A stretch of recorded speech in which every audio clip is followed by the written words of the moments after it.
രാജസ്ഥാൻ നിയമസഭയിലെ പ്രതിപക്ഷ നേതാവ് ടിക്കാറാം ജൂലിയാണ്.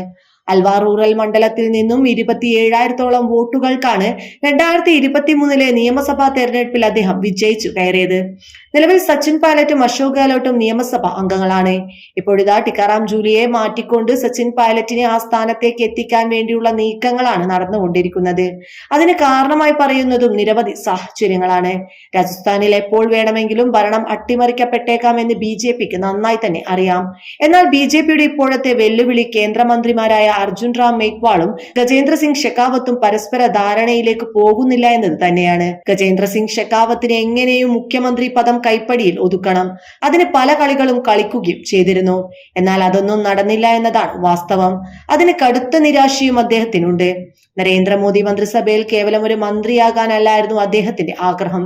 രാജസ്ഥാനിൽ വർഷങ്ങളായി ഗജേന്ദ്ര സിംഗ് ആഗ്രഹിക്കുന്നത് വസുന്ധരയെ തള്ളിയിട്ട് മുഖ്യമന്ത്രി സ്ഥാനം കൈയടക്കുക എന്നതായിരുന്നു. എന്നാൽ നറുക്കു വീണത് ഭജൻലാലിലാണ്. സത്യത്തിൽ ഗജേന്ദ്ര സിംഗിന്റെ വലങ്കൈയായി നീങ്ങാനാണ് ഭജൻലാൽ നീങ്ങിയതെങ്കിലും ഗജേന്ദ്ര സിംഗിനെ ഒരു ഒത്തുതീർപ്പ് ഫോർമുലയുടെ പേരിലായിരുന്നു മുഖ്യമന്ത്രി സ്ഥാനത്തേക്ക് എത്തിച്ചത്. വസുന്ധരയെ ഒതുക്കുക എന്നത് മാത്രമായിരുന്നു നരേന്ദ്രമോദിയുടെയും അമിത്ഷായുടെയും ഏക ആവശ്യം. എന്നാൽ രാജ്നാഥ് സിംഗ് അതിന് തടയിടാനായി നീക്കങ്ങൾ നടത്തിയെങ്കിലും വിഫലമായിരുന്നു സംഭവിച്ചത്. എന്നാൽ വസുന്ധരയെ കഴിഞ്ഞിട്ടേ ഉള്ളൂ രാജസ്ഥാനിന്റെ മണ്ണിൽ മറ്റാർക്കും സ്ഥാനം എന്നുള്ളത് BJP പലതവണ പറഞ്ഞിട്ടുള്ള കാര്യമാണ്.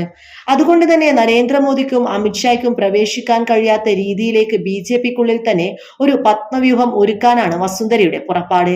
ഇപ്പോൾ കണ്ടത് ഒരു ട്രെയിലർ മാത്രമാണെന്നും യഥാർത്ഥ പടം ഇനി കാണാൻ ബാക്കിയിരിക്കുന്നതേ ഉള്ളൂ എന്നും വ്യക്തമാക്കിയിരിക്കുകയാണ് വസുന്ധരയുടെ അനുയായികൾ. ആ ട്രെയിലറാണ് ലോക്സഭാ തെരഞ്ഞെടുപ്പിൽ കണ്ട പെട്ടെന്നുള്ള സർജിക്കൽ സ്ട്രൈക്ക്.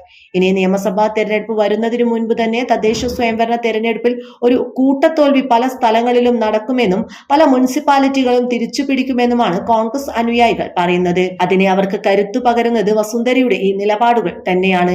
എന്നാലും BJPയെ തകർത്തെറിഞ്ഞിട്ട് മാത്രമേ വസുന്ധര രാഷ്ട്രീയ കളം വിടുകയുള്ളൂ എന്ന് തന്നെയാണ് ഇതിൽ നിന്ന് മനസ്സിലാക്കാൻ സാധിക്കുന്ന കാര്യമെന്നത്.